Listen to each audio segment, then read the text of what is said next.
Look up at the sky at night. Really look at it. You're looking at hundreds of billions of stars. And around those stars are planets. We know this now. We've confirmed it. Thousands upon thousands of planets. Some of them probably have liquid water. Some of them probably have the right temperatures for chemistry to do interesting things. Lifelike things, you know? So let me ask you a simple question. Just a simple question, and I want you to really sit with it. Where is everybody? Now, that's not my question. That's actually what a physicist named Enrico Fermi asked back in 1950. He was having lunch with some colleagues, and they were talking about how there probably must be all these intelligent civilizations scattered throughout the galaxy. And Fermi just said, "So, where is everybody?" And the thing is, nobody had a good answer for him then, and we still don't have a great answer now. This is what people call the Fermi paradox, and I'm going to walk you through why this is so puzzling, why it matters, and some of the wild ideas that scientists have come up with to explain it. Let me start by explaining why this question is so sharp, so pointed, why it cuts right to the heart of something. Imagine you had some money. Let's say you're wealthy. Not just wealthy. You're a civilization with the technology to build rockets. Not just to go to the moon like we did, but to go to other stars. Now, the distances between stars are enormous. Really, truly enormous. The nearest star to us, Proxima Centauri, is about 4.25 light years away. That means even if you went at the speed of light, which nothing can do, it would take you more than 4 years to get there. But let's say you're this advanced civilization. You figured out how to make spacecraft that go at maybe 1% the speed of light. That's incredibly fast. That's still slow compared to light. But think about what that means. 1% of light speed. Okay, so you get to Proxima Centauri in about 400 years. That's a long time, sure. But here's the thing. Your civilization didn't start yesterday.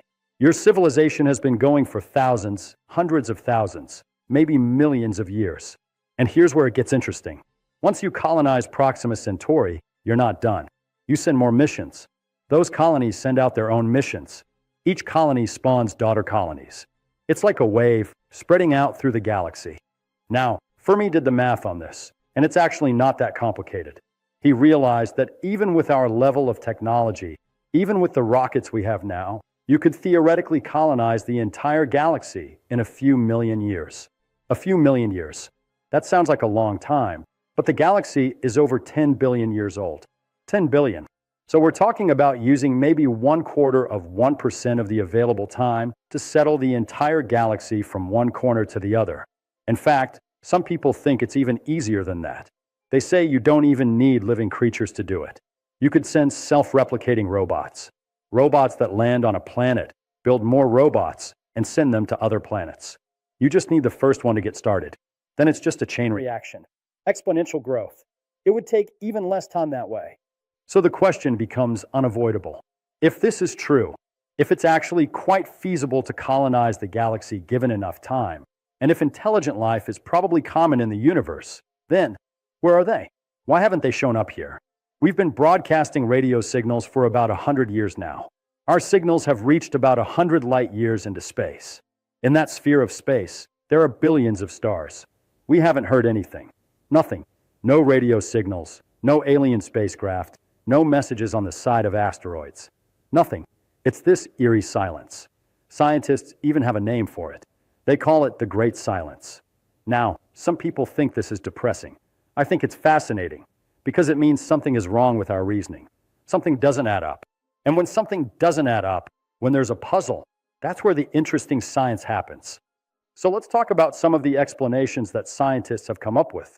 And I mean, there are a lot of them. Dozens. More than 100, really. People have thought about this quite a bit. The first kind of explanation, and I think the most sobering one, is what if life just isn't that common? What if intelligence is incredibly rare? I know. We always hear about how likely life is to exist given the right conditions. But let me ask you something. Have you ever really thought about how improbable life is? Think about what had to happen for you to exist. It's not just that your parents met. It's that your parents' parents met. Go back far enough and you're talking about countless coincidences, countless accidents of chemistry and circumstance. The universe had to be exactly the right way. The laws of physics had to be exactly right. Earth had to form. The moon had to form and be at just the right distance. Water had to exist. The right chemicals had to be there at the right time.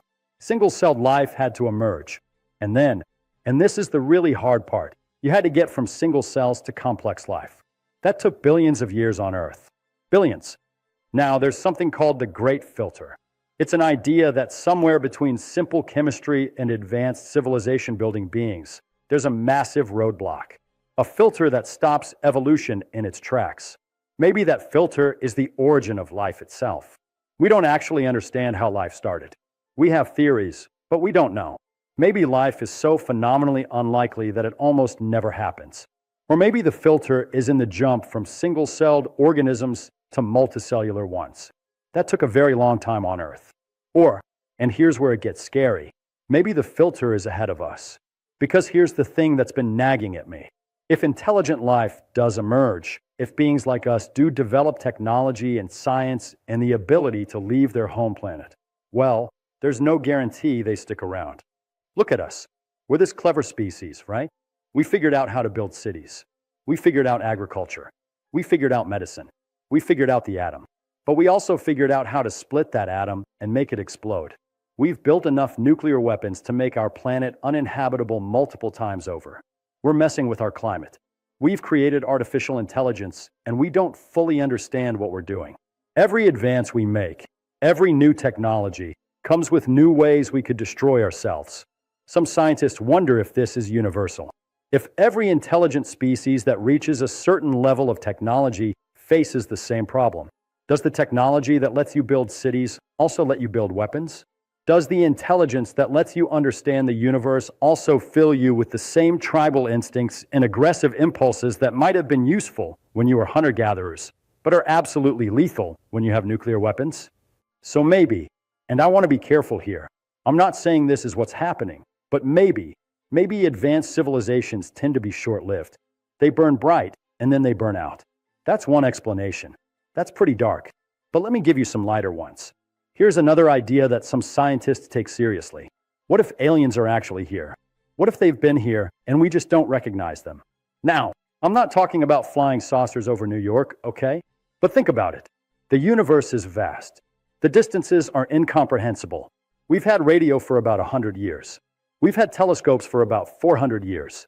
These are blinks of an eye in cosmic history. What if some advanced civilization visited Earth millions of years ago? What if they're even here now, but they're being careful about it? There's an idea called the zoo hypothesis. The idea is that advanced aliens know about us. They know we're here, but they've decided to leave us alone. They're like curators of a zoo, watching us develop naturally without interference. Maybe there's even some kind of rule, some cosmic law against contacting young civilizations. Like, you don't talk to them until they reach a certain level of development. If that's true, then the reason we haven't heard from them is because they don't want us to. Or here's another thought. What if aliens are staying quiet on purpose? There's this idea that some people call the dark forest hypothesis, and the name gives you a clue about how dark it is. The idea goes like this. Space is like a dark forest. Every civilization is like a hunter with a gun, trying to hide so no one shoots them. If you make noise, if you broadcast your location, you might attract the wrong kind of attention. So the smart thing to do, the safe thing to do, is to stay quiet. Stay hidden. Listen, but don't broadcast. Under this idea, the galaxy might be teeming with life. But it's all quiet. Everyone's holding their breath. Now, here's the thing that gets me about that idea. It's actually kind of logical. It's grim, but it's logical. If you don't know whether other civilizations are friendly or hostile, and if they can destroy you from a distance if they find you, then silence is a good strategy. We actually did something pretty dangerous a few decades ago. We sent radio signals out into space on purpose. In the 1970s, we sent the Arecibo message to a star cluster about 25,000 light years away. We were basically saying, hello, we exist. We're here. We have technology. It won't reach those stars for 25,000 years, so we're safe. But if there had been someone closer listening, well, some people have wondered if that was wise. But okay, let me give you another explanation that doesn't require either life being super rare, or everyone being dead, or everyone being terrified of each other. What if we're just not looking in the right way? You see, we assume aliens would communicate the way we do. We listen for radio signals. We look for light. But maybe they're communicating with something completely different. Maybe they're using neutrino beams. Maybe they're using gravity waves. Maybe they're doing something we haven't even thought of yet. Or maybe they're here and they're just so far away that we can't detect them with our current technology. The universe is truly vast. Earth's radio signals have traveled about 100 light years. But that's nothing. That's a tiny sphere compared to the galaxy. Most of the galaxy is dark to us, in that sense. And here's another thing. We've only been searching seriously for about 60 or 70 years. Let's say there's an alien civilization 2,000 light years away. Their signal hasn't reached us yet, or ours hasn't reached them. They might be transmitting right now, but we won't hear from them for 2,000 years.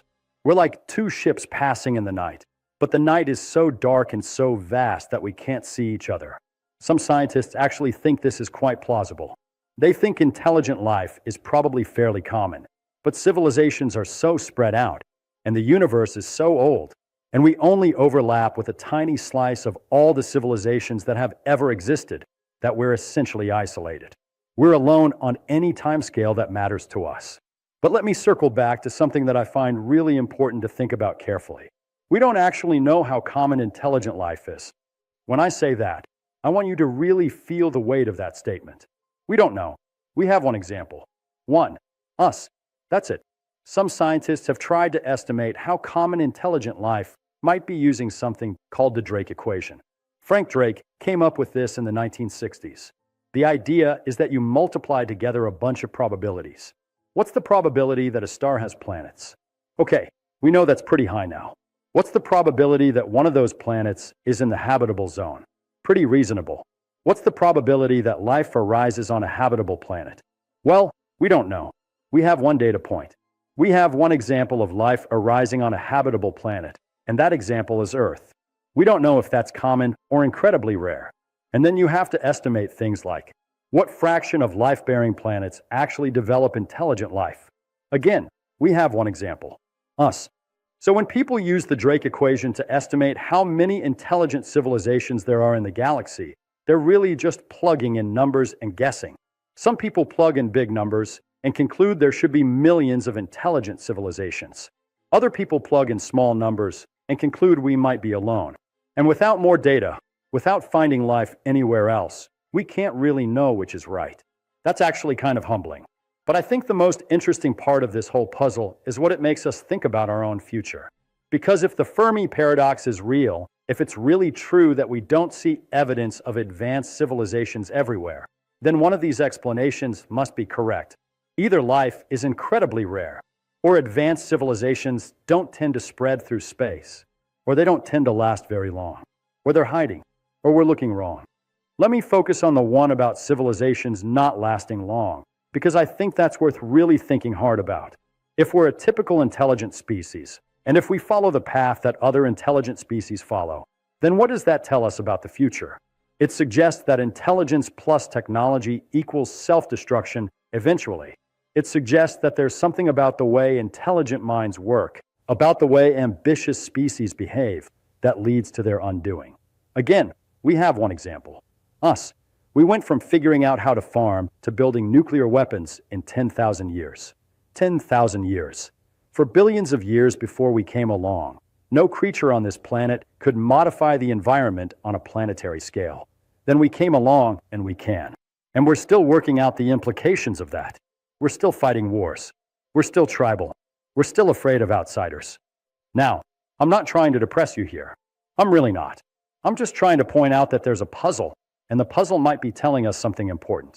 If intelligent civilizations tend to be short-lived, that's something we should think very carefully about. Because if it's true, then we have a responsibility that's actually quite clear, quite straightforward. We have to be the exception. We have to develop technology and wisdom at roughly the same pace. We have to figure out how to cooperate across national boundaries. We have to solve our problems, war, poverty, environmental destruction, not because it's nice to do so, but because if we don't, we might be just another data point in a universe full of civilizations that flared up and burned out. And that brings me to the real reason I wanted to talk about aliens in the first place. Thinking about the Fermi paradox, thinking about why we haven't heard from anyone else out there. It's not really about aliens at all. It's about us. It's about asking fundamental questions about life, about intelligence, about the future. When Fermi asked, "Where is everybody?" he wasn't really asking about aliens. He was asking a question that forces us to confront our own assumptions. And when we do that, when we really think carefully about what the silence means, it tells us something about ourselves. If there's a great filter, and if it's behind us, then we're lucky. We made it through. But we have to make sure we don't waste that luck. If there's a great filter and it's ahead of us, then we need to be aware of that. We need to be careful. We need to think about our choices. And if aliens are out there and they're just quiet, well, maybe that tells us something too. Maybe it tells us that wisdom involves knowing when to listen and when to speak. Maybe it tells us that the advanced move in the universe is to be cautious, to be thoughtful, to not broadcast your position until you understand the landscape. Here's what I think about all of this. I think the Fermi paradox is fascinating because it has no single answer. We could be right in many different ways. And that uncertainty, that not knowing, is actually where all the interesting questions live. The universe looks empty to us right now. We look up and we see this vast cosmos, and we see no signs of anyone else. But that absence of evidence isn't evidence of absence. It's a puzzle. It's a mystery. And mysteries are how science works. We observe something unexpected. We ask questions. We propose explanations. We test them when we can. And sometimes we realize that the question we asked has ramifications we didn't expect. That's what's happening with the Fermi paradox. So what's the answer? Why haven't aliens found us? Well, you know what? I don't know. And I think that's honest. I think that's the right thing to say. But I'll tell you what I think might be true. I think they might have looked. I think in the vastness of space and time, some civilization somewhere might have pointed their telescopes or their sensors or whatever they use out into space and looked in our direction. But they didn't find us. Or they found us and left us alone. Or they looked at what we are now and said, that species isn't ready. Or maybe they looked at us and learned a lesson about what happens when intelligent species get technology too fast. Or maybe they're out there right now, watching quietly, waiting to see what we do, waiting to see if we can solve our problems before our problems solve us. That last one, that's the one I hope is true. Because it would mean that somewhere out there, someone advanced, someone wise, someone patient enough not to interfere, is paying attention to what we do next. And that, more than anything else, makes me think we should be careful about how we treat this planet and each other. Because if we're being watched, even a little bit, even by one distant civilization that we'll never know about, then our choices matter. The things we do, the decisions we make, they might be teaching someone else something. And that feels important.